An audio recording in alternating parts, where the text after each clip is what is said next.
sepanjang jalan hidupku.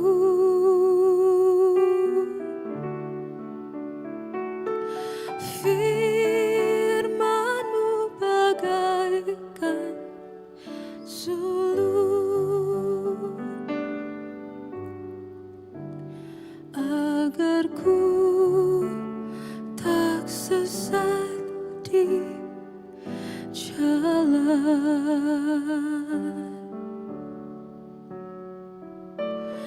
Bimbinglah aku, ya Yesus,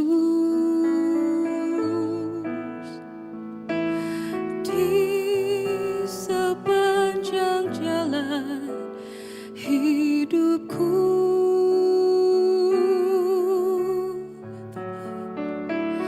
Firman-Mu bagaikan sulur agar ku tak sesat di jalan. Dengan Yesus di sisiku, dengan Yesus membimbingku, dengan Yesus menopangku, ku tak jatuh. Tanpa Yesus di sisiku, tanpa Yesus membimbingku, tanpa Yesus menopangku, ku kan jatuh.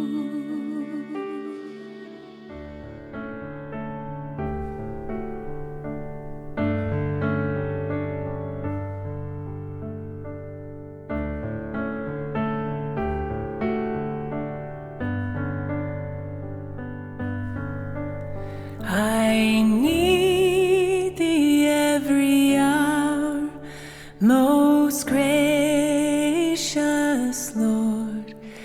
No tender voice like Thine can peace afford. I need Thee, oh, I need Thee. Every hour I need Thee. Oh, bless me now, my Savior. I come to Thee.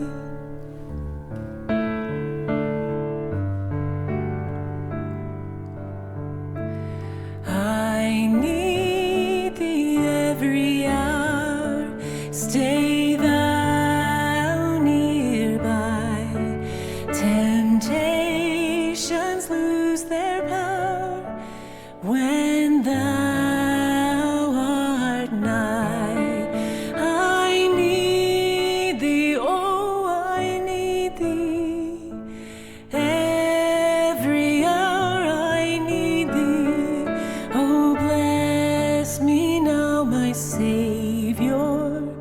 I come to Thee.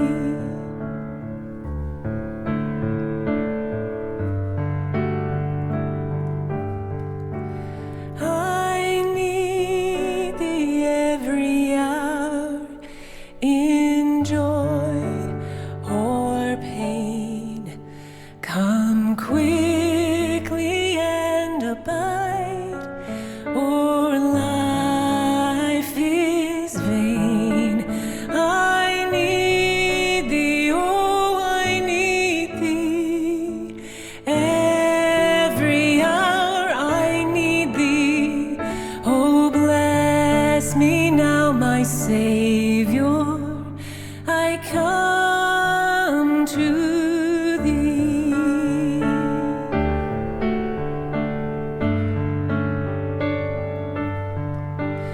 I need Thee every hour. Teach me Thy will.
Saat ku masuk ke hadirat-Mu,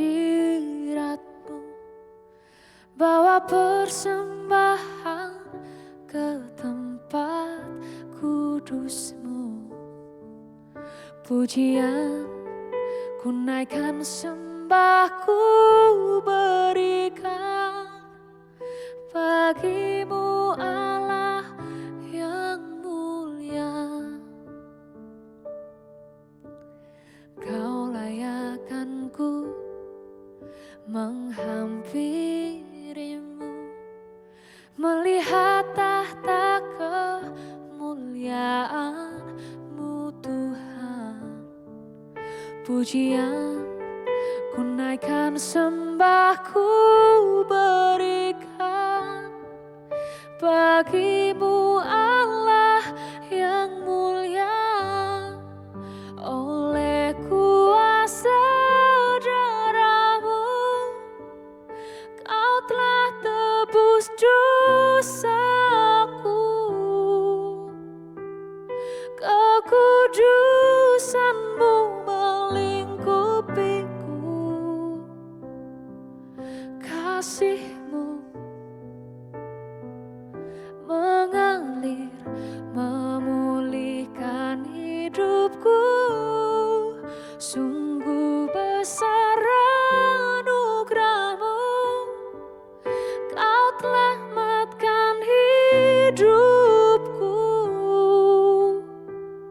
Ku menjadi ciptaan yang baru oleh kuasa darah-Mu.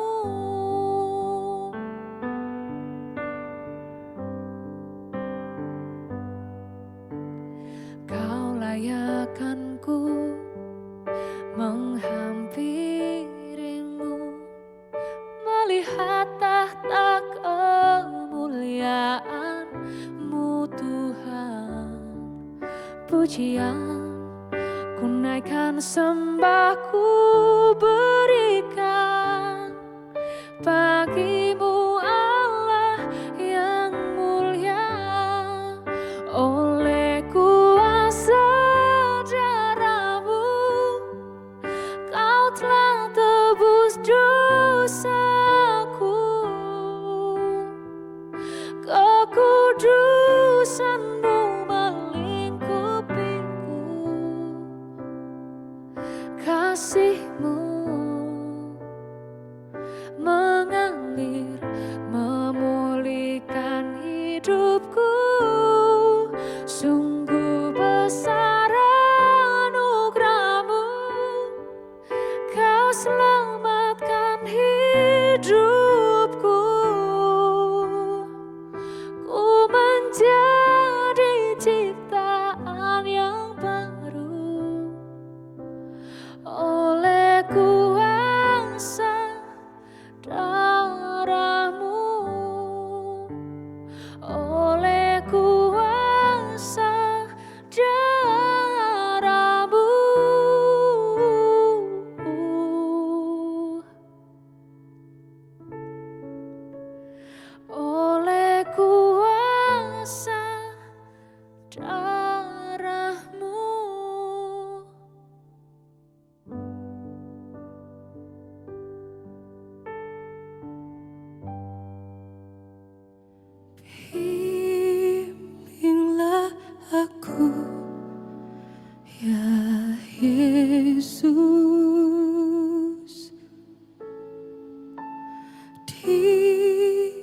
sepanjang jalan hidupku.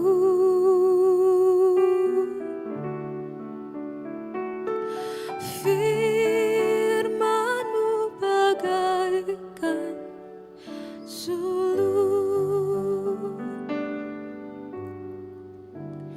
agar ku tak sesat di jalan.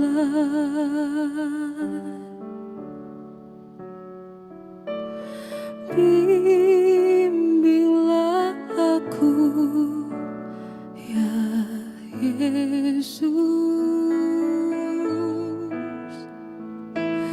di sepanjang jalan.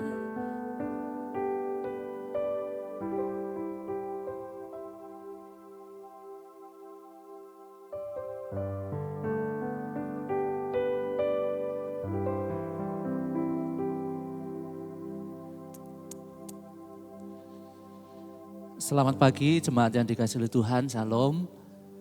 Yang ada di tempat ini maupun yang mengikuti secara streaming, saya mengucapkan selamat datang di REK Lokal Nginden. Jemaat yang dikasihi oleh Tuhan, kita akan bersama-sama memulai ibadah kita pada minggu hari ini. Saya mengundang semuanya untuk bangkit berdiri. Bapak Ibu, saya mengajak kita untuk mengambil waktu teduh di hadapan Tuhan. Mari kita berdoa secara pribadi. Kita bersyukur untuk anugerah Tuhan yang menghantar kita, memampukan kita datang beribadah di tempat ini.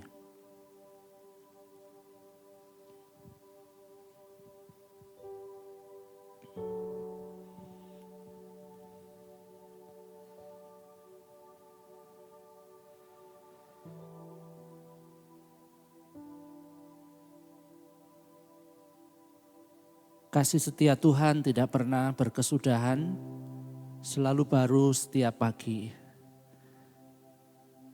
Hari ini kami bersyukur karena Tuhan menghantar dan memampukan kami datang beribadah kepada Engkau. Kami bersyukur karena Tuhan sudah membuka jalan bagi kami untuk bersekutu, menikmati hadirat Tuhan yang kudus. Kami mau menyerahkan ibadah ini dalam tangan kuasa-Mu dari awal sampai akhir. Bila Tuhan yang akan melimpahkan berkat dan rahmat bagi setiap umat Tuhan yang mengikutinya. Dan biarlah nama-Mu yang kami tinggikan dan kami muliakan sepanjang ibadah ini. Tuhan, kami membuka ibadah pada pagi hari ini di dalam nama Tuhan Yesus Kristus, Juru Selamat kami yang hidup. Amin. Silakan duduk kembali, selamat beribadah, Tuhan memberkati.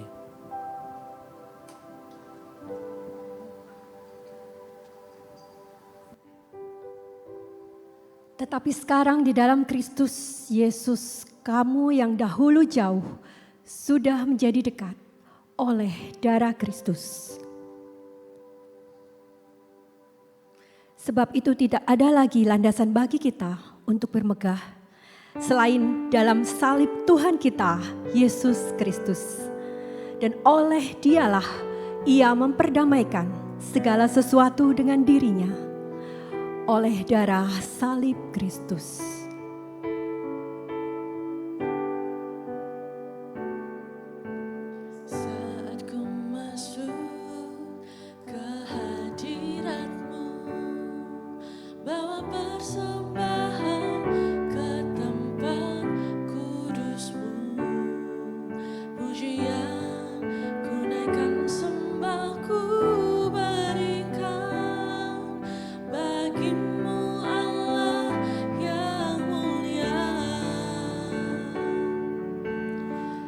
Layakan ku menghampirimu, melihat tata kemuliaan-Mu Tuhan. Pujian ku naikkan, sembah ku berikan bagi-Mu Allah yang mulia. Oleh kuasa darah-Mu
sembahku berikan bagimu Allah yang mulia.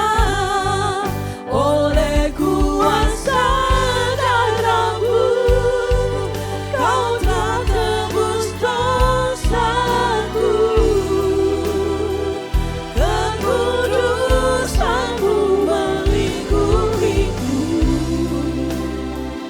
Kasih-Mu mengalir memulihkan hidupku. Sungguh besar anugerah-Mu, Kau selamatkan hidupku. Ku menjadi ciptaan yang baru oleh kuasa darah-Mu.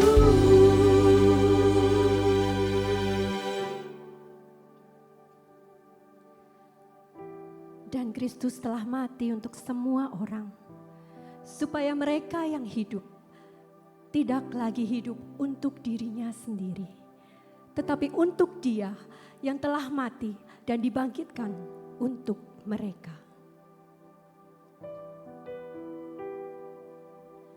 Mari, saat ini secara pribadi, kita mohon Roh Kudus memeriksa hati dan pikiran kita. Apakah kita masih hidup untuk diri sendiri? Apakah ego kita sering menggantikan Kristus bertahta di hati kita?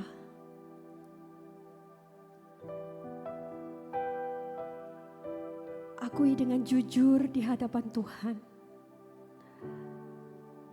Mohon belas kasih dan pengampunannya saat ini.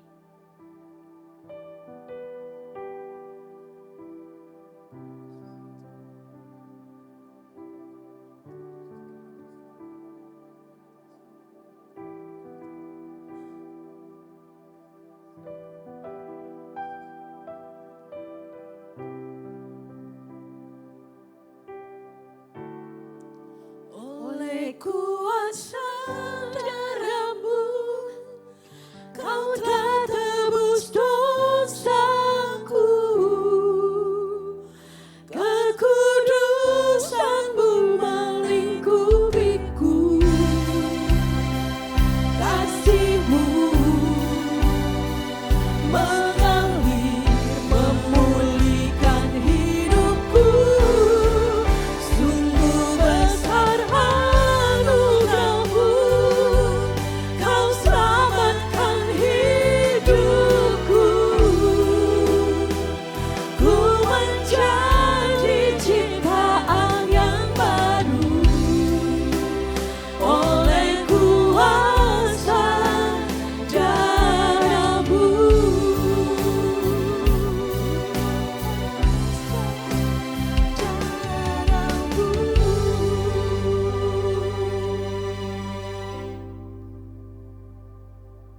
Mari kita berdoa. Bapa Surgawi,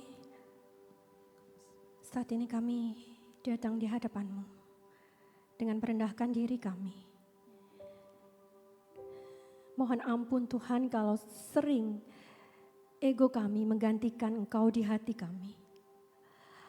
Ampuni kalau sering pikiran, perkataan, dan perbuatan kami tidak berkenan kepadamu.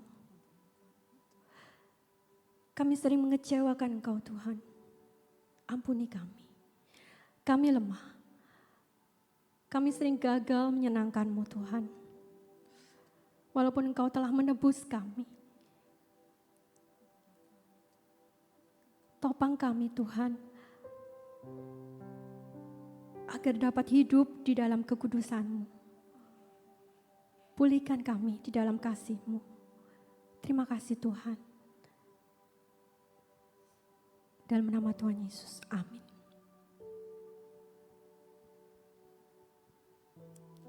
Sebab aku ini Tuhan Allahmu, memegang tangan kananmu dan berkata kepadamu, janganlah takut, akulah yang menolong engkau. Bapak, Ibu, Saudara, mari kita bangkit berdiri dan untuk merespon berita anugerah kita akan menyatakan pengakuan iman Nisea Konstantinopel yang berbunyi demikian. Aku percaya kepada satu Allah, Bapa yang Maha Kuasa, pencipta langit dan bumi, dan segala yang kelihatan dan yang tidak kelihatan, dan kepada satu Tuhan Yesus Kristus, satu-satunya anak Allah yang diperanakkan dari Bapa sebelum alam semesta, Allah dari Allah, terang dari terang, Allah yang sejati dari Allah yang sejati, diperanakkan bukan dicipta, sehakikat dengan Sang Bapa, oleh siapa segala sesuatu dicipta, yang untuk kita manusia dan untuk keselamatan kita telah turun dari sorga dan diinkarnasikan oleh Roh Kudus dari anak darah Maria dan dijadikan manusia. Ia telah disalibkan juga bagi kita di bawah pemerintahan Pontius Pilatus. Ia menderita dan dikuburkan, dan pada hari ketiga ia bangkit kembali sesuai dengan kitab suci dan naik ke sorga dan duduk di sebelah kanan Bapa. Dan ia akan datang kembali dengan kemuliaan untuk menghakimi orang yang hidup dan yang mati, yang kerajaannya takkan berakhir. Dan aku percaya kepada Roh Kudus, Tuhan dan pemberi kehidupan, yang keluar dari Bapa dan Anak, yang bersama-sama dengan Bapa dan Anak, disembah dan dimuliakan, yang telah berfirman dengan perantaraan para nabi. Dan aku percaya satu gereja yang am dan rasuli. Aku mengakui satu baptisan untuk pengampunan dosa, dan aku menantikan kebangkitan orang mati dan kehidupan di dunia yang akan datang. Puji Tuhan, haleluya. Tuhanlah kekuatan dan mazmur puji-pujian kita. Mari jemaat Tuhan, kita bersyukur dan merayakan kasih setia Tuhan yang tidak pernah habis dalam hidup kita. Amin.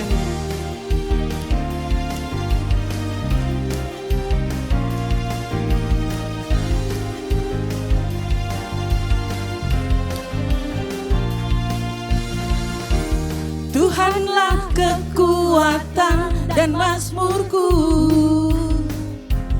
Dia gunung batu dan keselamatanku. Hanya padamu hatiku percaya, Kaulah menara dan kota perlindungan. Ku mau selalu bersyukur sebab cintamu padaku takkan pernah berubah. Hatiku percaya walau bumi bergoncang, gunung-gunung beranjak, namun kasih setiamu tak pergi dariku.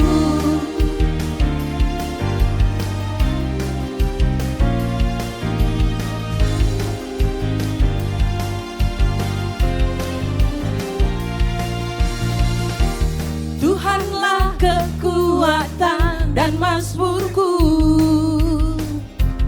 Dia gunung batu dan keselamatanku. Amin. Hanya padamu hatiku percaya, Kaulah menara dan kota perlindungan. Ku mau selalu bersyukur buat cintamu padaku takkan pernah berubah.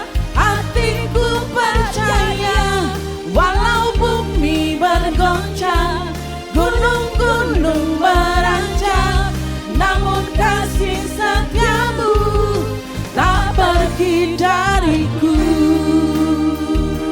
Mari Bapak Ibu kita memberikan salam, kiri kanan kita katakan Tuhan kekuatan kita. Haleluya.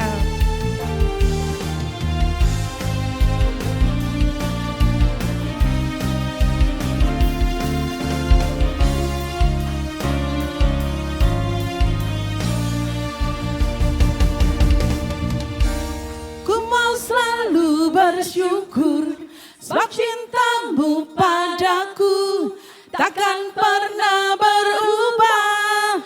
Hatiku percaya, walau bumi bergoncang, gunung-gunung beranjak, namun kasih setiamu tak pergi dariku.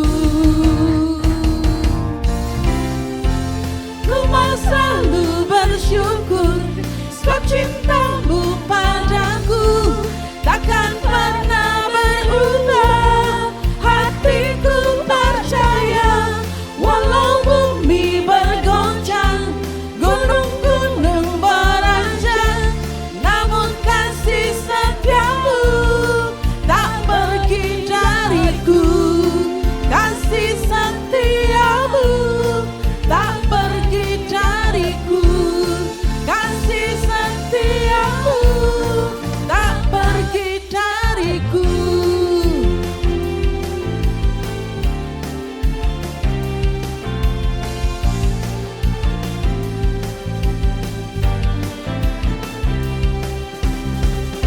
Puji Tuhan, dengan iman dan keyakinan penuh kita mau melangkah bersama dengan Tuhan yang selalu setia menuntun hidup kita.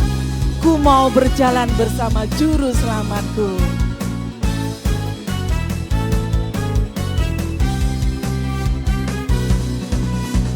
Ku mau berjalan dengan Juru Selamatku di lembah berbunga dan berair sejuk.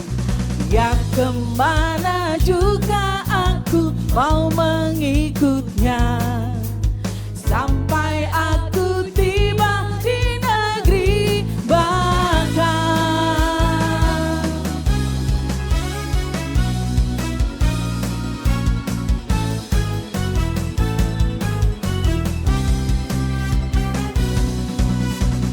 Ku mau berjalan dengan Juru Selamatku di lembah gelap, di badai yang meneru.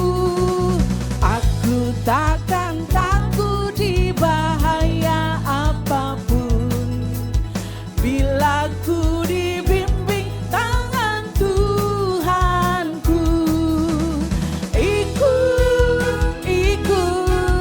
Ikut Tuhan Yesus, ya aku tetap mendengar dan mengikutnya.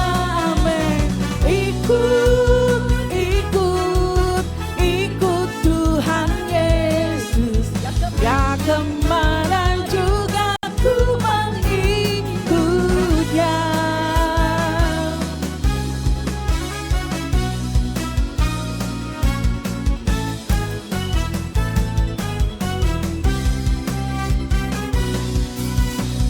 Bersama Juru Selamat hatiku teguh, di lembah dan bukit yang perlu ku tempuh.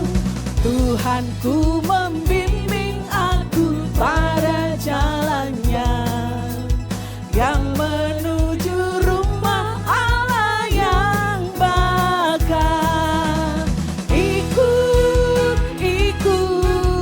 Ikut Tuhan Yesus, ya aku tetap mendengar dan mengikutnya. Ikut Tuhan Yesus, ya kemana juga ku mengikutnya. Ikut Tuhan Yesus, ya aku tetap mendengar dan mengikutnya. Amin. Ikut Tuhan Yesus, ya kemana juga ku mengikutnya. Ya kemana juga ku mengikutnya. Ya kemana juga ku mengikutnya.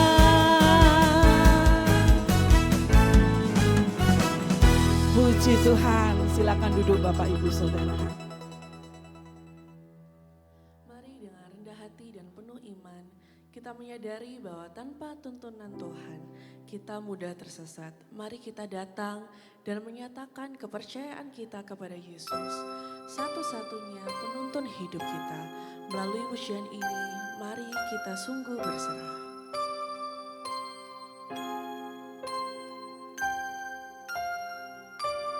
Bimbinglah daku, ya Yesus, di sepanjang jalan hidupku.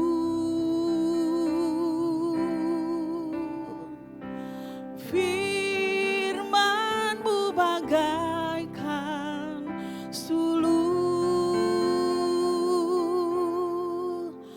agar ku tak sesat di jalan.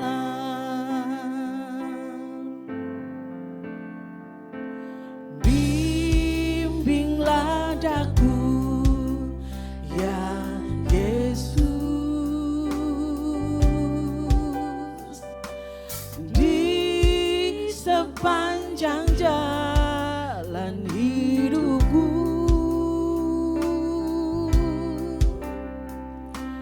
Firman-Mu bagaikan suluh,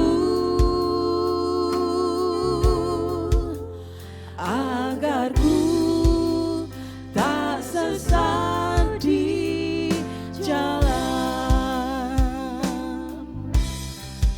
Tanpa Yesus di sisiku, tanpa Yesus membimbingku, tanpa Yesus menopangku, ku kan jatuh. Dengan Yesus di sisiku, dengan Yesus membimbingku, dengan Yesus menopangku, ku tak jatuh.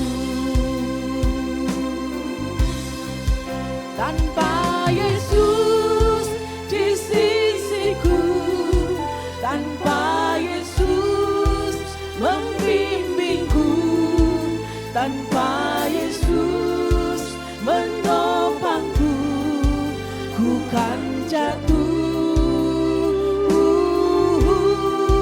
Dengan Yesus di sisiku, dengan Yesus membimbingku, dengan Yesus menopangku, ku tak jatuh.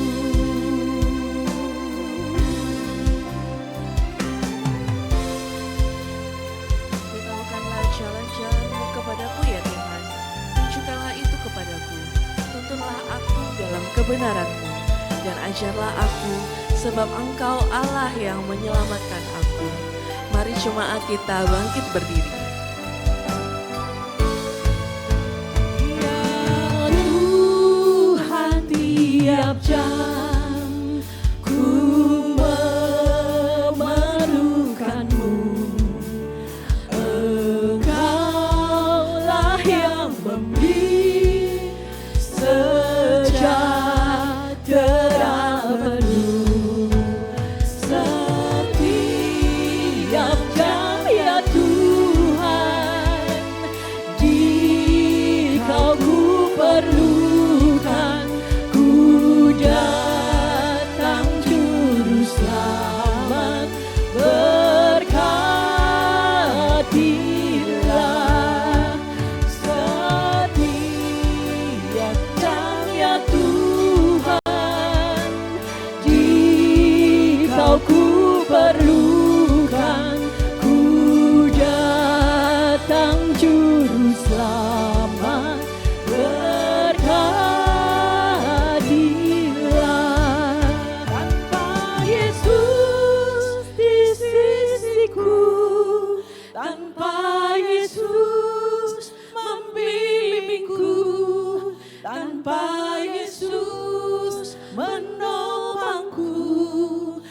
kan jatuh.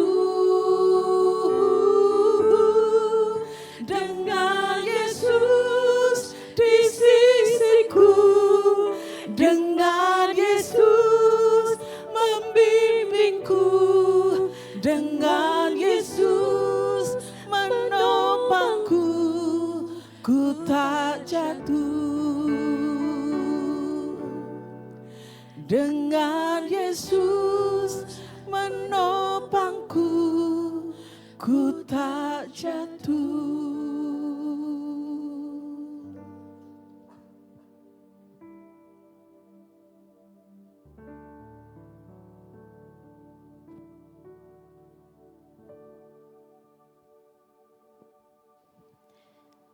Tanpa Engkau kami akan terjatuh, tapi kami bersyukur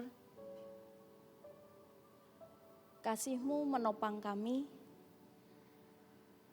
Kami bersyukur Engkau Allah yang memegang kami, bukan kami yang memegang Engkau. Dan ketika Engkau Allah yang setia itu yang memegang kami, apapun yang kami alami di dalam kehidupan kami tidak sendirian. Karena Engkau yang selalu menyertai kami. Tuhan, terima kasih untuk waktu pagi hari ini. Ketika kami boleh datang beribadah di hadapan Tuhan, menikmati persekutuan bersama saudara seiman kami, menikmati, mengagungkan, dan kembali merayakan tentang kasih Tuhan bagi kami. Kami bersyukur Tuhan. Dan pagi hari ini kami rindu kembali hidup kami diperlengkapi oleh kebenaran firman-Mu, untuk kami boleh diubahkan, dikuatkan, ditegur, dimampukan untuk menjalani hari-hari kami sebagai anak-anak Tuhan. Tolonglah kami Tuhan, setiap kami terbatas, setiap kami lemah, setiap kami penuh dengan kekurangan untuk memahami firman-Mu. Tetapi mari Engkau yang menopang kami hari ini, untuk kami boleh mengerti, dan untuk kami boleh nanti pulang dan menjadi pelaku-pelaku firman-Mu. Terima kasih Tuhan, kami menyambut kebenaran firman-Mu di dalam nama Kristus Yesus Tuhan. Amin. Silakan duduk Bapak Ibu yang dikasihi Tuhan. Shalom. Selamat pagi. Bersyukur untuk kasih Tuhan, tidak terasa kita sudah di hari yang ke-11 di tahun 2026. Dan kembali kita pagi hari ini berjumpa dengan eksposisi perjanjian lama, karena ini minggu yang kedua. Kita akan melanjutkan eksposisi kita di dalam Pengkhotbah pasal yang keempat, ayat yang pertama sampai dengan ayat yang ketiga. Bapak Ibu yang dikasihi Tuhan, topik kita hari ini cukup mencengangkan bagi saya, karena berbicara tentang, thank you Bu Grace, berbicara tentang kematian dan kehidupan. Kematian dan kehidupan, atau boleh saya katakan kelahiran dan kematian, adalah sebuah fase kehidupan yang tidak bisa kita hindari. Kalau namanya kita mau hidup, pasti kita pernah lahir. Dan pada akhirnya kita juga akan mengalami kematian. Namun kalau kita cermati, dua fase ini disambut dengan cara yang berbeda. Ketika kelahiran, pada umumnya kita akan menyambutnya dengan sukacita. Ketika kematian datang menjemput seseorang, kita yang ditinggalkan akan menyambut dengan duka cita. Bapak Ibu yang dikasihi Tuhan, kita secara naluriah akan memprogram pikiran kita, memprogram diri kita untuk tertawa ketika berhadapan dengan ayunan bayi. Tetapi kita akan menangis ketika kita berada di depan peti mati. Dan kehidupan adalah kemenangan, dan kita menganggap kematian adalah sebuah kekalahan telak. Itu secara naluriah kehidupan kita manusia. Bagaimana kita menganggap kelahiran adalah sesuatu yang membanggakan. Karena awal dari kehidupan dimulai dan kematian merupakan sebuah tragedi yang tidak bisa kita hindari, tetapi tetap membawa luka di dalam diri kita. Nah, Bapak Ibu yang dikasihi Tuhan, namun yang mencengangkan bagi kita, ketika nanti kita akan membaca Pengkhotbah 4 ayat 1 sampai dengan ayat yang ketiga, kita akan melihat bagaimana Alkitab seolah-olah memporak-porandakan hal naluriah yang dimiliki oleh manusia tentang arti kelahiran atau arti kehidupan dengan arti kematian. Karena secara sepintas lalu kita akan melihat bahwa pengkhotbah mengatakan mengatakan bahwa kematian itu adalah sesuatu yang lebih baik dari kehidupan. Nah, apakah yang dimaksud oleh pengkhotbah? Apakah yang sedang ingin disampaikan oleh pengkhotbah? Mari kita akan baca bersama-sama. Di dalam Pengkhotbah pasal yang keempat, ayat yang pertama sampai dengan ayat yang ketiga.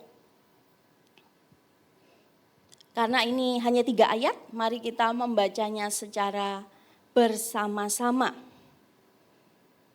Pengkhotbah 4 ayat 1 sampai dengan ayat yang ketiga, demikian firman Tuhan, 2, 3.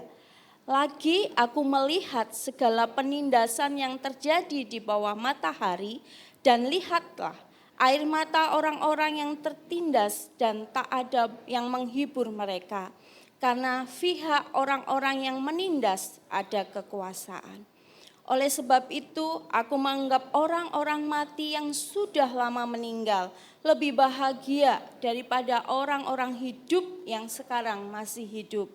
Tetapi yang lebih bahagia daripada kedua-duanya itu, kuanggap orang yang belum ada, yang belum lihat perbuatan jahat yang terjadi di bawah matahari. Bapak Ibu yang dikasihi Tuhan, Pengkhotbah pasal yang keempat ayat 1 sampai ayat yang ketiga yang kita baca merupakan sebuah topik tentang penindasan.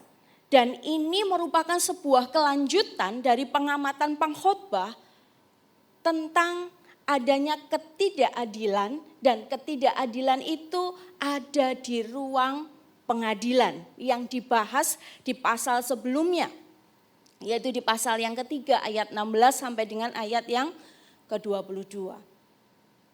Jika di pasal yang sebelumnya Pengkhotbah hanya membatasi fakta ketidakadilan yang ada di ruang pengadilan, fakta ketidakadilan yang berada di ruang yang seharusnya keadilan ditegakkan, sekarang Pengkhotbah mengajak kita melihat tentang kenyataan yang secara luas, yaitu tentang penindasan. Dan penindasan di bagian ini Bapak Ibu yang dikasihi Tuhan bisa saja terjadi di luar gedung pengadilan. Jadi pengamatan Pengkhotbah kali ini lebih luas, lebih menyeluruh melihat kehidupan manusia. Dan ayat yang kita baca tadi itu adalah sebuah pengungkapan tentang pengamatan Pengkhotbah dan respon Pengkhotbah dari hasil pengamatan. Jadi Pengkhotbah ketika mencatat ayat 1 sampai ayat yang ketiga, dia tidak menempatkan dirinya sebagai korban, tetapi dia menempatkan dirinya sebagai seorang pengamat. Mengamati sesuatu kemudian meresponi apa yang dia amati.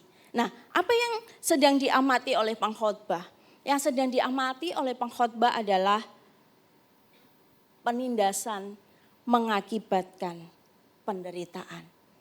Ini yang sedang diamati oleh Pengkhotbah. Di ayat 1 di sana dikatakan, lagi aku melihat segala penindasan yang terjadi di bawah matahari, dan lihatlah air mata orang-orang yang ditindas dan tidak ada yang menghibur mereka.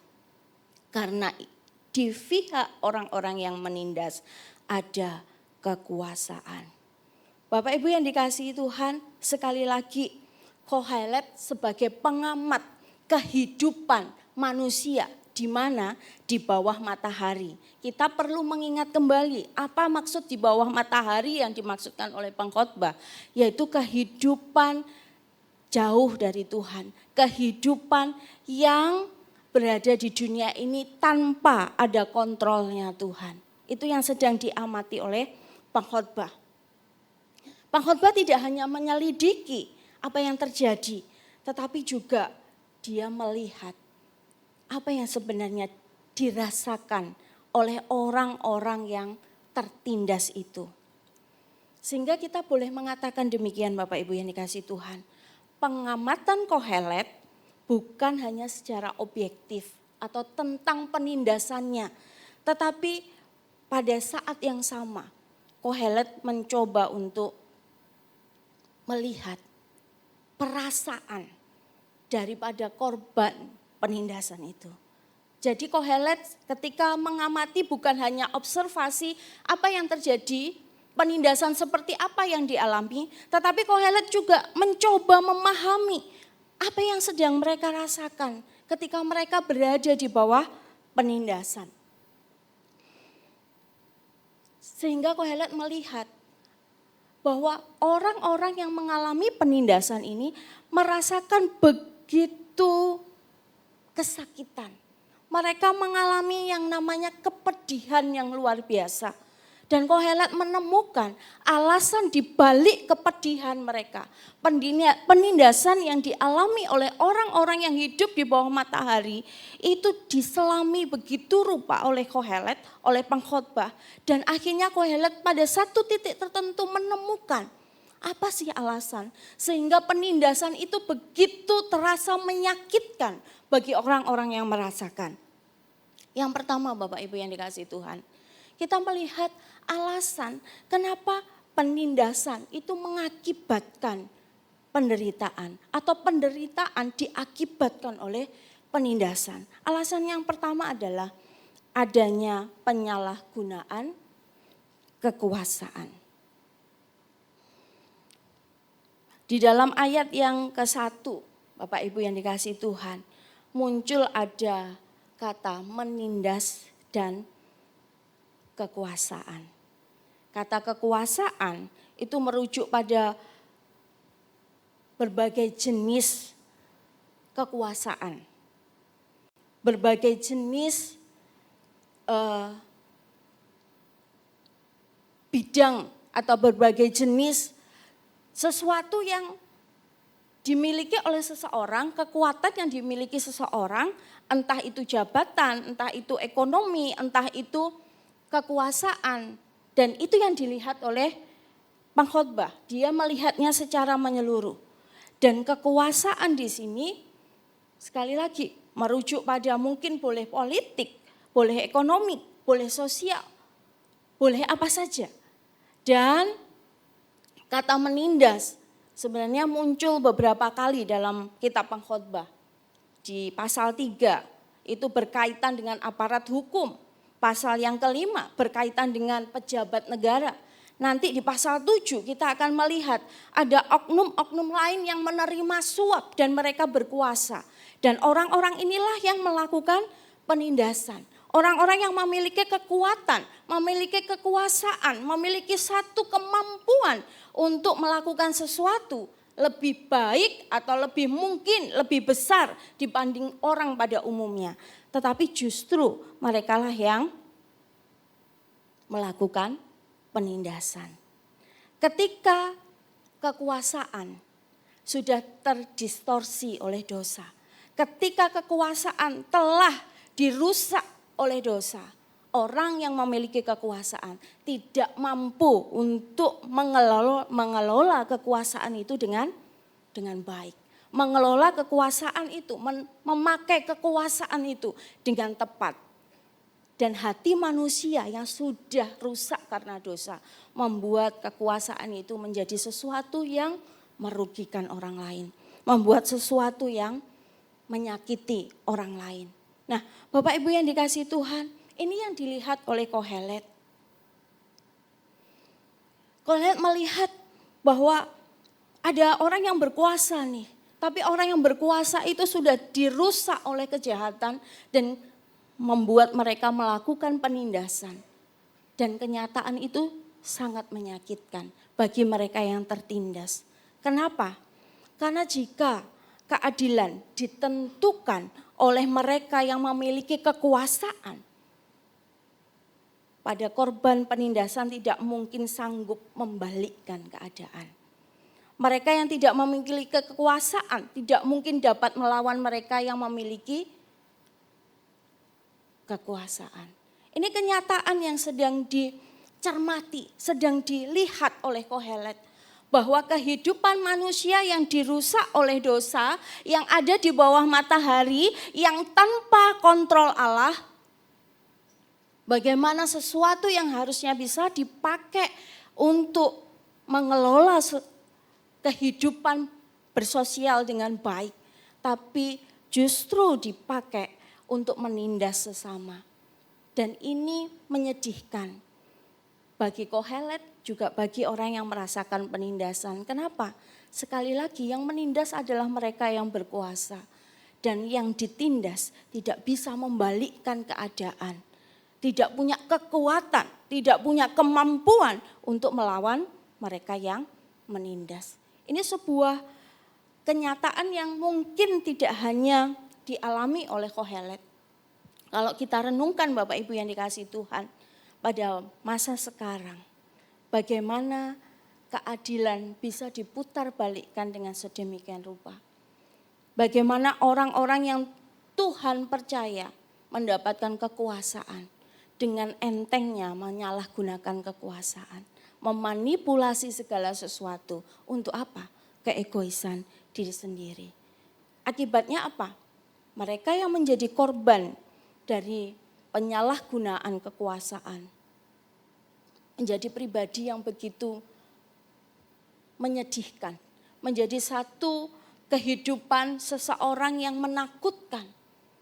Miris mungkin. Nah, ini yang dilihat Kohelet. Alasan kenapa? Kohelet melihat bahwa penindasan ini adalah menyakitkan. Penindasan itu adalah awal dari penderitaan. Karena sekali lagi adanya kekuasaan yang disalahgunakan. Yang kedua, yang dilihat oleh Kohelet, Bapak Ibu yang dikasihi Tuhan. Kenapa Kohelet akhirnya menyimpulkan bahwa penindasan yang terjadi di bawah matahari itu adalah hal yang menyakitkan karena tidak ada penghiburan. Penindasan mungkin kita bisa katakan ya itu karena manusia sudah terdistorsi oleh dosa dan itu adalah sebuah kenyataan yang tidak bisa kita hindari. Tetapi ketika Bapak Ibu yang dikasihi Tuhan, seseorang yang menderita berjumpa dengan sebuah kenyataan tidak adanya penghiburan. Itu seperti kita jatuh tertimpa tangga. Kenapa? Sudah menderita karena penindasan. Setelah itu tidak ada penghiburan. Coba kita cermati Bapak Ibu yang dikasihi Tuhan. Di ayat 1. Ada sesuatu yang menarik yang perlu kita lihat. Karena ada kata yang tidak ditampilkan oleh penerjemah bahasa Indonesia gitu, oleh LAI begitu, tentang tidak ada penghibur. Dalam beberapa versi bahasa Inggris, kata tidak ada penghibur itu muncul 2 kali. Itu mirip dengan bahasa Ibraninya. Kalau boleh saya terjemahkan secara bebas, itu di bagian atas itu terjemahan bebas yang coba saya terjemahkan dari bahasa Ibrani, yaitu dicatat di sana, dan aku berpaling dan aku melihat segala penindasan yang dilakukan di bawah matahari. Dan lihatlah air mata mereka yang ditindas dan mereka tidak mempunyai penghibur. Dan di tangan para penindas mereka ada kuasa dan mereka tidak mempunyai penghibur. Ada 2 kali yang dicatat oleh pengkhotbah tentang sebuah kenyataan pahit bahwa orang-orang yang mengalami penindasan itu tidak berjumpa dengan yang namanya penghiburan. Dan yang menarik lagi Bapak Ibu, penulis pengkhotbah sepertinya dengan sengaja meletakkan kata tidak mempunyai penghibur itu sebelum dan sesudah tangan para penindas. Ada kuasa. Apa maksudnya?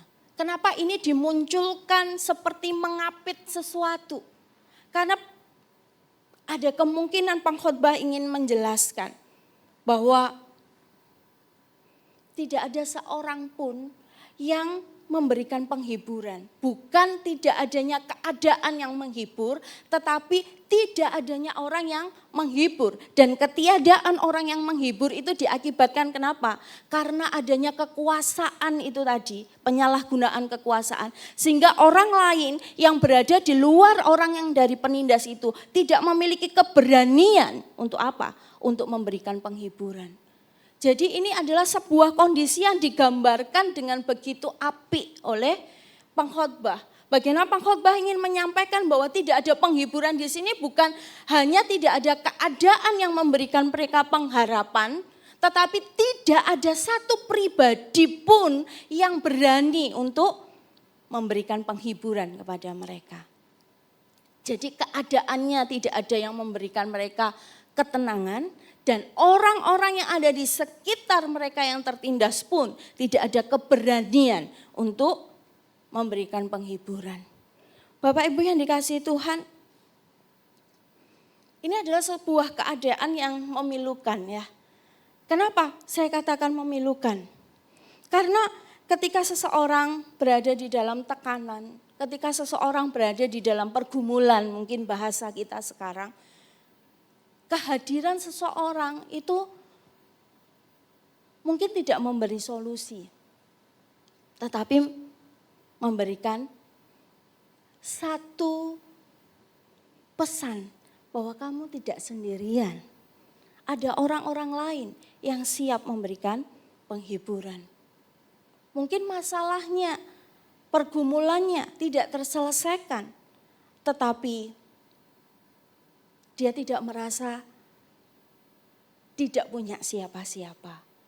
Nah, kenyataan ini dilihat oleh Kohelet bagaimana seseorang yang menderita karena penyalahgunaan kekuasaan. Mereka tidak hanya melihat jalan buntu dari keadaan mereka. Tidak ada secercah harapan, bukan hanya itu. Tetapi ketika mereka melihat sekeliling mereka pun, tidak ada seorang pun yang punya empati atau keberanian atau langkah maju untuk mendekati mereka dan mengatakan, kamu tidak sendirian. Nah, Bapak Ibu yang dikasihi Tuhan, seorang penghibur mungkin tidak bisa langsung mematahkan rantai penindasan. Tetapi ia bisa memastikan si korban tidak menanggung bebannya sendirian. Kehadiran seseorang yang menghampiri kita dan mengatakan, aku ada saat ini bersama kamu, itu cukup melegakan. Bapak Ibu, ada sebuah pengalaman yang saya pernah alami di akhir tahun kemarin. Saya punya satu rekan pelayanan begitu. Dia orang yang ceria, dia orang yang semangat setiap harinya. Kemudian pada suatu hari dia begitu lesu gitu ya. Terus saya samperin, kamu kenapa?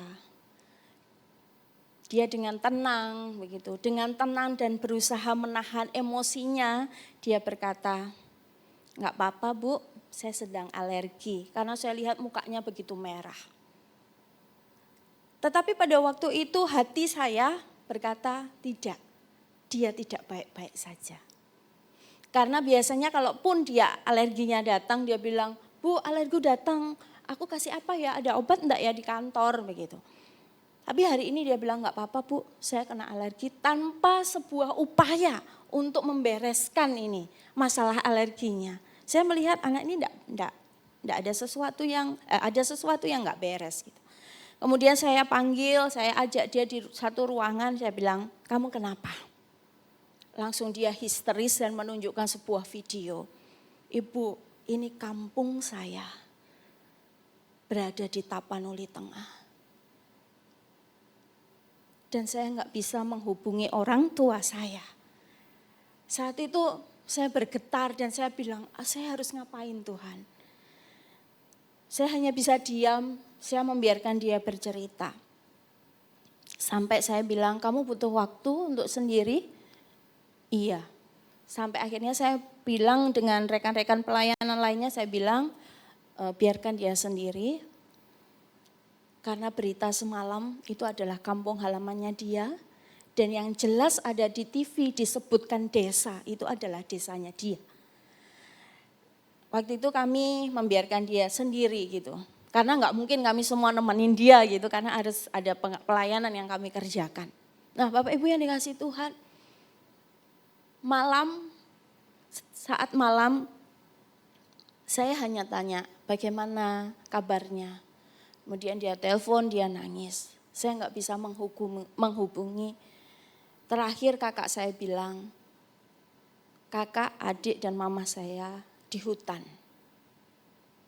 Dan mereka belum makan dari kemarin. Dan papa saya entah kemana. Waktu berlalu Bapak Ibu, kami hanya menjadi pendengar setiap ceritanya dia, update-nya dia gitu. Sampai akhirnya di hari ke-20, dia mendatangi saya dan memeluk saya. Ibu, bapak saya dinyatakan meninggal karena tidak diketemukan. Saya hanya peluk dia Bapak Ibu. Dan dia berkata terima kasih. Karena teman-teman semua di sini menghibur saya ketika saya kehilangan. Padahal Bapak Ibu yang dikasih Tuhan pada waktu itu. Tidak ada di antara kami yang mengatakan, enggak apa-apa, bapakmu pasti ketemu, kamu baik-baik saja. Enggak, kami hanya diam. Kami hanya diam mendengarkan dia cerita. Dan kami hanya memberikan pelukan. Tetapi itu melegakan. Kenapa? Kehadiran seorang penghibur kadang tidak memberikan atau menjadikan masalah itu selesai. Tetapi kehadiran seorang penghibur itu membuat orang yang sedang mengalami kesulitan, merasakan bahwa aku tidak sendirian. Ada orang-orang di sekitarku, ada support system yang memberikan aku kekuatan. Nah Bapak Ibu yang dikasih Tuhan, tetapi fakta yang dilihat oleh Kohelet adalah tidak hanya mereka berada di dalam penindasan dari mereka yang punya kuasa, tetapi mereka mengalami yang namanya kehilangan atau ketidakhadiran atau absensinya seorang penghibur. Seorang yang datang memberikan penghiburan. Kenyataan ini sangat menyedihkan hati Kohelet. Kenyataan ini akhirnya memberikan Kohelet satu keberanian untuk memberikan sebuah tanggapan. Dan tanggapannya cukup mengejutkan. Tanggapan Kohelet adalah yang pertama, di ayat yang kedua dia katakan lebih baik mati daripada hidup. Di sana dicatat di ayat kedua. Oleh sebab itu, oleh sebab apa? Oleh sebab keadaan penindasan oleh penyalahgunaan kuasa dan oleh ketidakhadiran dari seorang penghibur.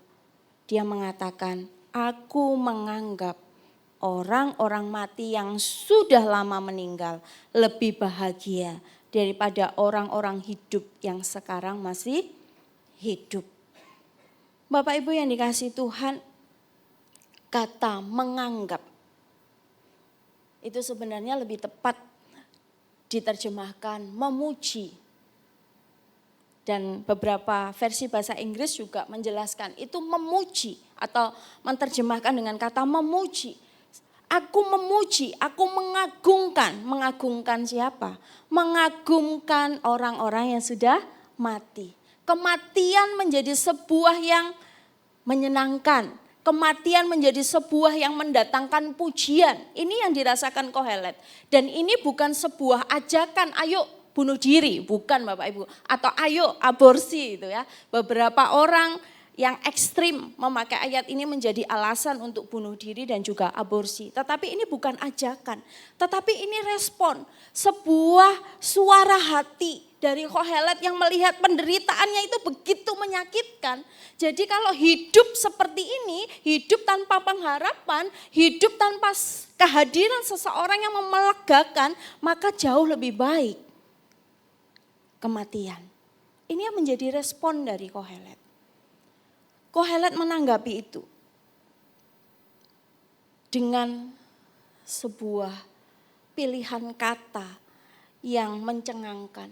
Dia tidak hanya menganggap, tapi dia memuji, dia mengagungkan, dia membesarkan kematian.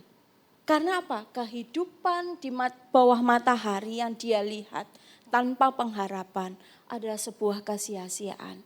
Jika kehidupan yang sia-sia dan kematian juga sia-sia, bukankah lebih baik kematian? Kenapa? Karena tidak merasakan penderitaan.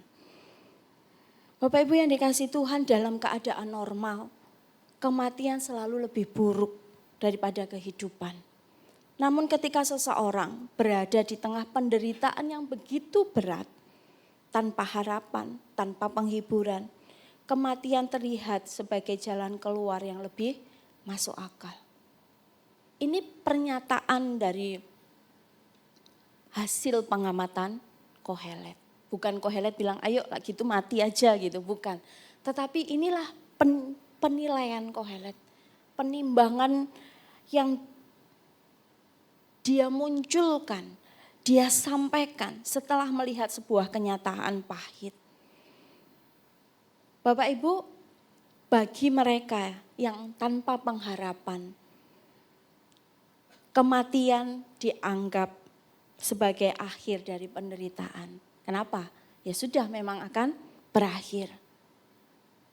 Tidak lagi menderita karena sudah meninggal gitu. Tetapi benarkah sedemikian hidup kita? Apakah hidup kita sama seperti orang-orang yang dimaksudkan kok dengan Kohelet, hidup di bawah matahari? Sekali lagi kita perlu mengingat konsep kehidupan di bawah matahari yang disampaikan Kohelet adalah kehidupan jauh dari Tuhan.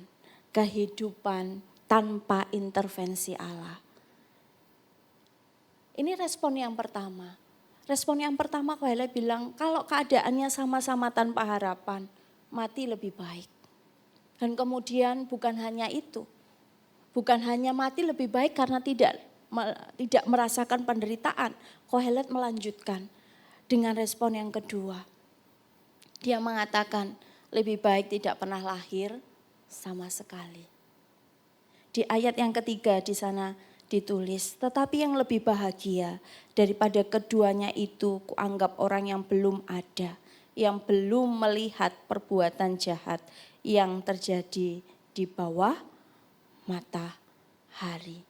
Bapak Ibu yang dikasihi Tuhan, kata lebih bahagia di ayat yang ketiga, itu bukan hanya soal keadaannya lebih baik, tetapi soal perasaannya juga. Jadi bukan hanya keadaannya lebih baik, tetapi secara pribadi perasaannya juga akan lebih baik.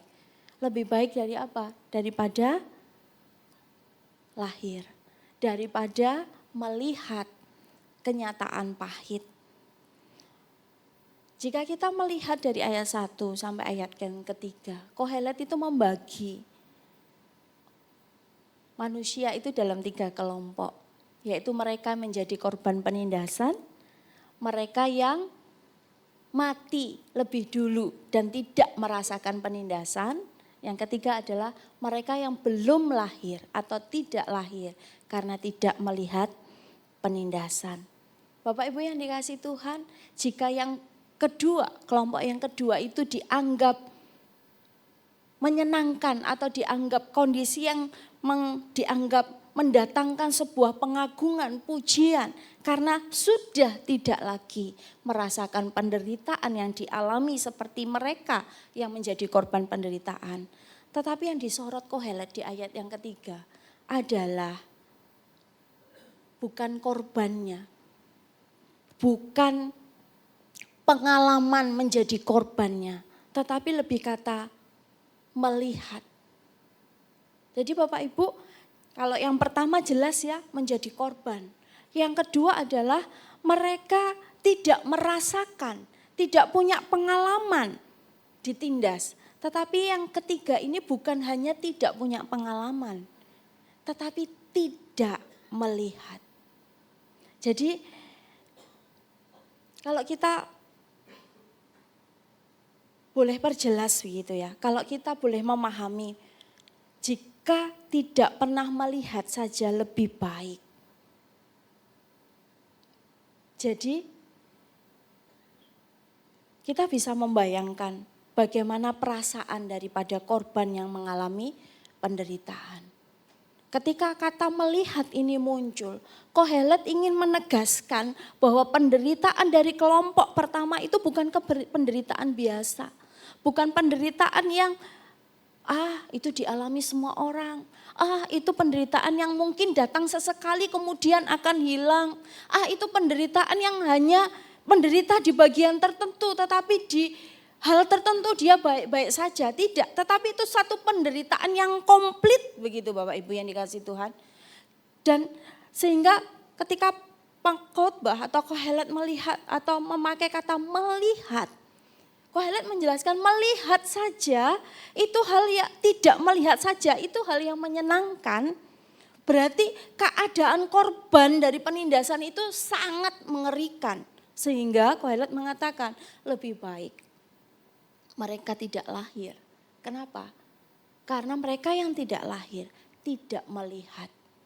Bapak Ibu yang dikasihi Tuhan, pernah enggak ada sebuah peristiwa gitu ya. Saya ingat sekali peristiwa beberapa tahun yang lalu ketika gereja-gereja berduka karena ada bom seperti itu. Dalam kekonyolan suami saya begitu ya, setelah KU2 saya diajak mendekati lokasi Bapak Ibu. Saya bilang ngapain ke sini? Tapi kan saya sudah terlanjur naik sepeda motor, terlanjur dibonceng dia, nggak mungkin saya lompat juga kan Bapak Ibu. Terus saya bilang saya nggak mau ikut, saya di sini saja. Kemudian dengan isengnya, saya nggak tahu dia iseng atau kepo, nanti tanyakan ke orangnya gitu. Dia mendekati dan dia berkata, aku menemukan sebongkah potongan. Saya sudah bilang nggak usah diteruskan, saya nggak mau lihat. Dia bilang gitu. Kenapa? Karena itu bagi saya mengerikan. Karena saking mengerikan versi saya nggak mau lihat. Demikian juga Kohelet. Kohelet menjelaskan lebih baik tidak mereka yang belum lahir karena tidak melihat. Kenapa? Karena penderitaan yang dialami oleh korban penindasan di ayat 1 itu cukup mengerikan dan cukup menyesakkan hati. Cukup memberikan satu deskripsi bahwa itu menderita sekali. Sekalipun tidak dijelaskan secara eksplisit. Nah, Bapak Ibu yang dikasihi Tuhan, inilah kenyataan yang dirasakan, kenyataan yang dilihat oleh Kohelet. Ketika Kohelet hanya sebatas pengamat saja, melihat orang-orang yang menderita karena penyalahgunaan kekuasaan, dia mengatakan lebih baik mereka sudah mati duluan. Bahkan yang lebih baik dari mereka yang sudah mati duluan adalah mereka yang tidak dilahirkan. Kenapa? Karena tidak melihat penderitaan itu. Jadi dalam kondisi seperti ini, tidak salah jika ketika tema kita hari ini mengatakan, ketika mati itu terlihat atau nampak lebih baik daripada kehidupan. Kenapa? Satu penderitaan yang mengerikan, tanpa harapan, tanpa penghiburan. Kenyataan ini mungkin menjadi satu kenyataan yang pernah kita alami atau sedang kita alami. Tetapi kita bersyukur. Kehidupan kita seharusnya tidak seperti Kohelet melihat kehidupan di bawah matahari. Kohelet dari pasal 1 sampai pasal 3 punya kesimpulan bahwa kematian lebih baik daripada kehidupan. Karena dia melihat dari matahari. Dia melihat tidak ada intervensi Allah di sana. Dia tidak melihat adanya Allah yang campur tangan di sana. Karena kehidupan di bawah matahari seringkali digambarkan kehidupan yang jauh dari Tuhan. Berbeda dengan kita. ketika kita hidup sekarang di bawah anugerah Allah, kita tidak bisa mengatakan kematian lebih baik daripada kehidupan. Tetapi kita seharusnya seperti Paulus, bahwa ketika kita hidup untuk Kristus. Dan mati adalah keuntungan. Karena kita berjumpa dengan penebus kita. Nah Bapak Ibu yang dikasihi Tuhan, kita tidak boleh salah memahami Kohelet. Dan menjadikan ayat yang kita baca ini menjadi satu pandangan yang ekstrim, yang melegalkan bunuh diri dan menganggap kematian itu adalah sesuatu yang menjadi akhir dari segalanya. Tetapi mari kita bersama-sama mengingat pasal 3 di mana dijelaskan segala sesuatu ada Allah. Allah berdaulat atas waktu. Saya ingat sekali Bu Marlin menjelaskan bagian ini. Bagaimana Allah berdaulat atas waktu. Dan di ayat 12 nanti kita akan melihat bagaimana pada akhirnya Allah yang maha tinggi pencipta dari alam semesta ini akan memberikan keadilan bagi seluruh kehidupan manusia. Jika kita memahami dan mengingat kembali pasal 3 Allah berdaulat atas segala sesuatu, atas waktu-waktu kita, dan pada akhirnya Allah yang adalah hakim tertinggi itu akan mengadakan pengadilan. Penderitaan yang kita alami adalah sebuah perjalanan menanti karya Tuhan yang besar. Dan yang menjadi penghiburan adalah kita tidak sendirian. Ada Kristus yang menyertai kita. Ada satu kalimat yang, ini bukan kalimat saya, tetapi satu kalimat ini menghibur saya ketika saya mempersiapkan ini. Kalimat itu mengatakan di balik kabut ketidakadilan dunia, ada Tuhan yang sedang menunggu waktunya.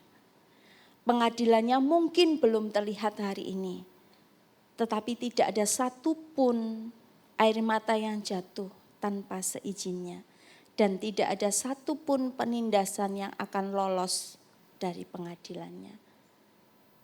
Kalau kita mengingat kembali tentang siapa Tuhan dan belajar melihat kehidupan kita dari atas matahari. Yang artinya apa? Melibatkan Tuhan di dalam kehidupan kita. Dan menempatkan Tuhan di dalam pusat kehidupan kita. Kita akan melihat bahwa Dia tetap berkarya sekalipun di dalam penderitaan. Dan pada waktunya nanti pengadilannya akan ditegakkan. Mungkin kita nggak bisa melihat hari ini. Tetapi kita bisa meyakini hari itu akan datang. Dan yang lebih menarik adalah kita tidak pernah sendirian. Penderitaan apapun yang pernah kita alami, Kristus lebih dulu alami. Penderitaan apapun yang kita rasakan, Kristus ada dan merasakannya. Dan Dia tidak hanya berkata, aku merasakannya. Aku pernah loh mengalami yang kamu alami, tidak. Tetapi karena Dia pernah mengalami apa yang kita alami. Dia ada, menghibur, menopang, menemani kita. Kalau kita lihat dari konteks Kohelet tentang penderitaan karena penyalahgunaan kekuasaan, Kristus pun mengalami itu. Bukankah pengadilan Kristus, penyiksaan Kristus, bahkan yang akhirnya ada keputusan kematian Kristus di atas kayu salib, itu juga bagian daripada penyalahgunaan kekuasaan. Buktinya mana? Buktinya para Sanhedrin pada waktu itu menampilkan saksi-saksi palsu. Kenapa mereka bisa melakukan itu? Karena mereka punya kuasa. Kenapa mereka bisa menggerakkan massa begitu rupa? Karena mereka punya kuasa. Kristus mengalami apa yang dialami oleh orang-orang yang menderita seperti yang digambarkan Kohelet. Dan penderitaan yang kita alami, Kristus pun merasakannya. Jadi Bapak Ibu yang dikasihi Tuhan, saat keadilan dunia membisu, kita tidak pernah sendirian. Kristus bukan sekedar saksi, tetapi kawan yang telah memikul luka penindasan dan pelukan penghiburannya melampaui segala pembalasan. Mungkin di antara kita saat ini merasakan ketidakadilan, merasakan penindasan, merasakan bullying, mungkin anak-anak muda. Tetapi ada Kristus di sana yang tidak pernah membiarkan kita sendirian. Penghiburannya itu lebih daripada pembalasan yang pantas untuk kita lemparkan kepada mereka yang menindas atau membuli kita atau membuat kita merasakan ketidaknyamanan. Kristus ada, Kristus hadir di tengah-tengah kehidupan kita. Jika demikian itu menghibur kita, kehadiran Kristus itu menghibur kita. Maka kita selayaknya tampil di tengah-tengah dunia menjadi penghibur bagi mereka yang tertindas. Jika kita bisa diberi anugerah melihat kehidupan dari atas matahari, yang artinya melihat kehidupan dari kacamata di mana ada intervensi Allah, ada kedaulatan Allah, ada Allah yang berkarya, ada Allah yang nantinya akan memberikan pengadilan. Dan itu melegakan kita, sekalipun tidak merubah keadaan kita mungkin, tapi merubah cara pandang kita. Seharusnya kita hadir di tengah-tengah mereka yang sedang putus asa. Mereka yang sedang meratapi kehidupan mereka. Seharusnya kita tidak hanya berhenti, aku merasa hidupku baik-baik saja karena aku di tangan Allah yang besar. Tetapi kita mari membagikan sukacita itu dengan apa? Kita datang menjadi penghibur bagi mereka yang tertindas. Sehingga apa? Mereka boleh melihat kasih Kristus yang menyapa kita juga menyapa mereka. Sehingga di akhir dari perenungan kita pagi ini saya ingin mengajak Bapak Ibu yang dikasihi Tuhan merenungkan bagian ini. Kita mungkin tidak punya semua jawaban, tetapi kita punya kasih Kristus untuk memeluk jiwa yang lelah. Di saat engkau ada bagi mereka yang tertindas, Kristus hadir melalui dirimu. Kehadiran Kristus yang menyapa kita, Kristus mau kita datang menyapa mereka yang tertindas. Sehingga kehadiran Kristus di dalam hidup kita dirasakan bagi mereka yang tertindas. Sehingga kita bersama-sama bisa mengatakan kehidupan, kematian di dalam Kristus sama-sama hal yang baik. Karena hidup bersama Kristus adalah sukacita. Dan kematian di dalam Kristus adalah kegembiraan. Amin. Mari kita berdoa.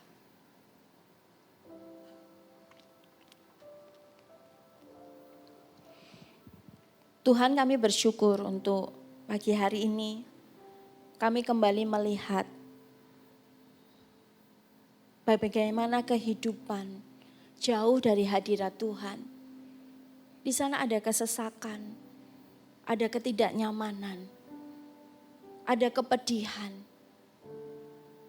Tapi yang lebih memilukan adalah tidak adanya satu pribadi yang hadir memberikan kelegaan.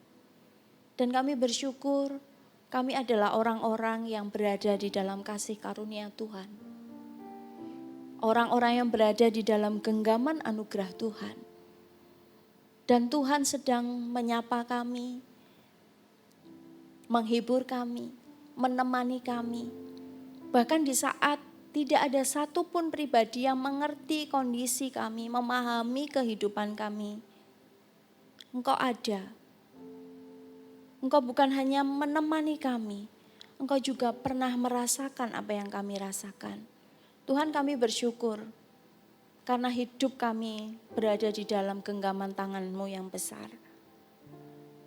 Tolong kami Tuhan, kami tidak hanya merasakan kelegaan ini sendirian, tetapi biarlah kami melangkahkan kaki kami, memberi diri kami untuk kami menyapa mereka yang berada di dalam kesesakan. Dan kami boleh memancarkan, menghadirkan, mempertontonkan, merayakan kasih Kristus bersama dengan mereka. Sehingga banyak orang melihat kasih-Mu, kehadiran-Mu,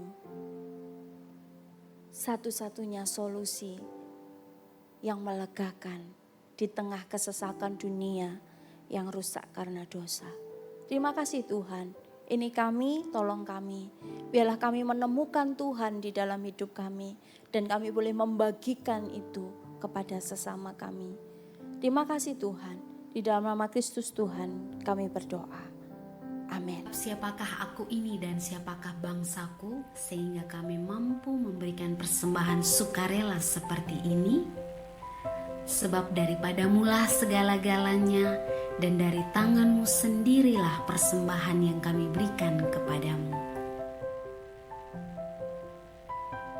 Jemaat yang terkasih, kini tiba saatnya bagi kita untuk mempersiapkan persembahan sebagai ungkapan syukur atas anugerah Tuhan bagi kita.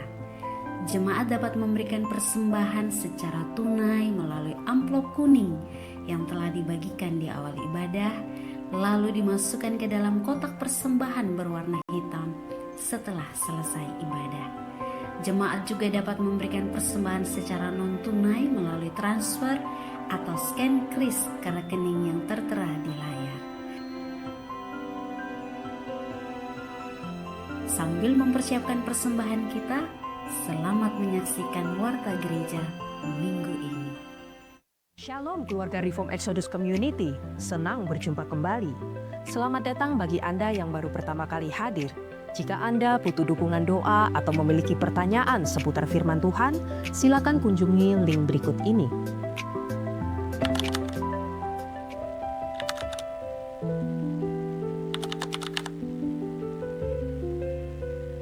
Yeah, so I think initially when I joined Camp Gap, it felt very much like something that I had to do just to get out the way, basically. I didn't have high expectations at all. I felt probably I'd be lectured to, I'd just be told about how I should behave and talked about problems and stuff like that. But I have to say, Camp Gap far exceeded any expectations that I had when I was there. A few things that I really took out of it. I got to look at issues I had in my life. And one other thing that was really huge for me was the deeper friendship I gained with other people in the group, us all sharing the various childhood trauma or issues we had in our lives. It was really a strong bonding time, and I thought it was something that would go on, feel like it lasts forever basically, but I have to say, it went by so quickly. It was so enjoyable to do. At the end of it, we were all talking about wanting to do it again in a couple of years. We really, really enjoyed it. And I would say to almost anyone considering doing it, you'll not regret doing it. It was something very enjoyable, and I personally, and I think everybody else in our group, really enjoyed it. Ya, oke. Awalnya ragu-ragu karena aku sendiri juga pernah mengikuti acara retreat seperti ini di sebelumnya, yang ya from morning sampai malam juga ibadah, pemujian, firman, begitu-begitu terus. Aku rasa waktu pertama kali aku di Info Camp Gap, aku rasa ini mungkin cuman retreat tapi namanya aja lain gitu aja kan, istilahnya aja biar keren. Tapi setelah dilalui itu wah luar biasa sih. Maksudnya tidak hanya seperti sermon, kita juga belajar gitu loh, belajar mengenal diri kita, belajar kalau Tuhan itu sangat awesome dan sudah menebus kita, mengampuni kita, dan memberikan kita anugerah yang luar biasa gitu. Juga sharing yang dengan teman-teman yang luar biasa, dan aku rasa 3 hari aja nggak cukup sih, mungkin bisa seminggu lain kali ya. Mari alami Injil yang holistik transformatif setelah tahapan Digi 1 melalui Camp Gap Angkatan 5 pada 18 Maret sampai 21 Maret 2026 di Bukit Doa Immanuel Prigen. Segera daftarkan diri Anda di link berikut hingga paling akhir Minggu 11 Januari 2026. Mari menyambut tahun baru 2026 dengan belajar bersama tentang pluralisme agama di Public Lecture STT Amadeus 12 sampai 15 Januari pukul 5:30 malam sampai 9 malam online via Zoom. Dengan pembicara Yakub Trihandoko PhD dan Vincent Tanzil PhD. Daftarkan diri Anda segera di link berikut ini. Demikian Warta Jemaat pekan ini. Extending Grace, Sharing Life. Sampai jumpa, Tuhan memberkati. Ada beberapa hal yang ingin saya tegaskan Bapak Ibu. Yang pertama adalah mengenai Camp Gap. Sekali lagi Camp Gap akan dilaksanakan pada tanggal 18 sampai 21 bulan Maret di BDI. Saya sangat mendorong Bapak Ibu yang sudah selesai DG1 bisa mendaftarkan diri ya. Karena ini memang diperuntukkan untuk Bapak Ibu yang sudah mengikuti DG. Ya, terutama DG1. Dan yang berikutnya adalah mengenai informasi kegiatan gereja.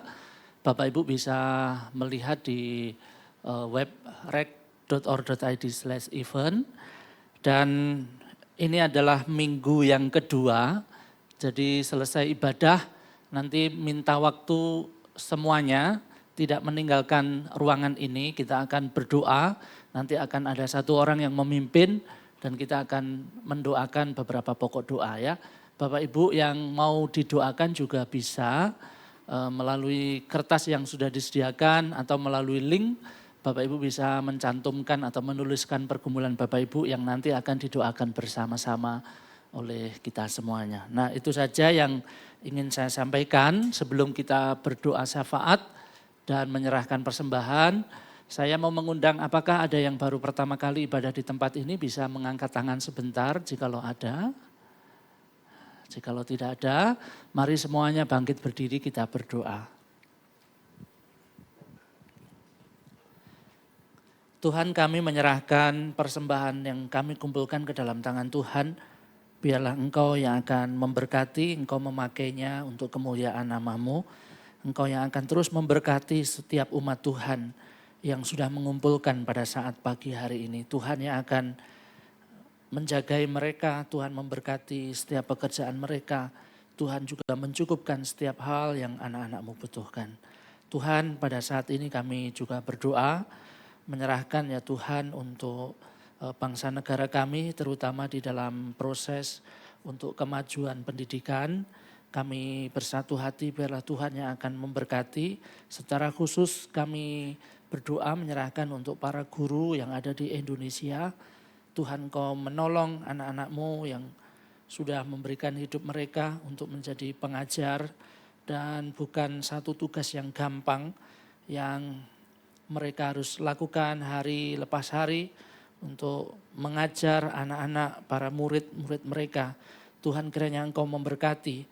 Kiranya Tuhan yang akan memberikan hikmat dan kekuatan bagi para guru yang ada di Indonesia ini. Kami juga berdoa menyerahkan ya Tuhan untuk umat Tuhan, gereja-Mu di tempat ini. Biarlah kami juga terus semakin mengenal Injil, semakin mengenal akan kasih Kristus yang Tuhan sudah berikan dalam kehidupan kami.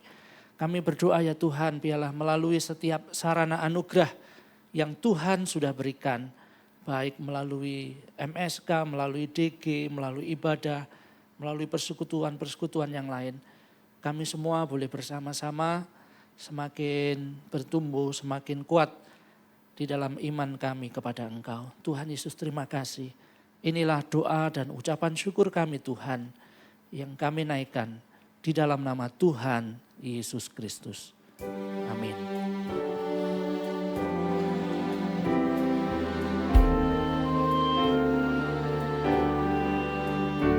Puji Allah Bapa Putra, Puji Allah Roh Kudus, ketiganya yang esa. Pohon selamat sumber berkah.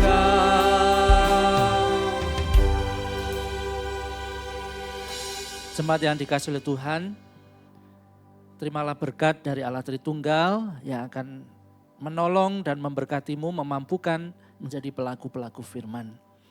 Kiranya Allah Bapa yang akan memberkati dan melindungi, kiranya Tuhan Yesus Kristus memberikan damai sejahtera, dan kiranya Allah Roh Kudus juga terus menuntunmu di dalam setiap langkah hidupmu, memberikan kau kekuatan dan penghiburan dan hikmat.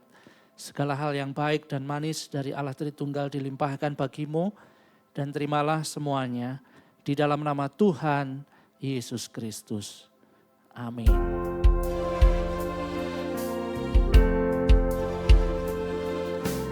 Amin.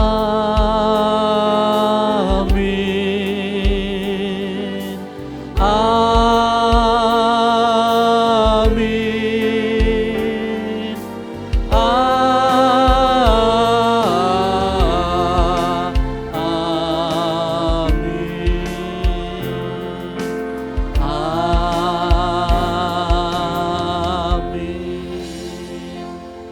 Silakan duduk kembali Bapak Ibu, mengambil waktu teduh, dan waktu selanjutnya saya serahkan kepada yang akan memimpin doa.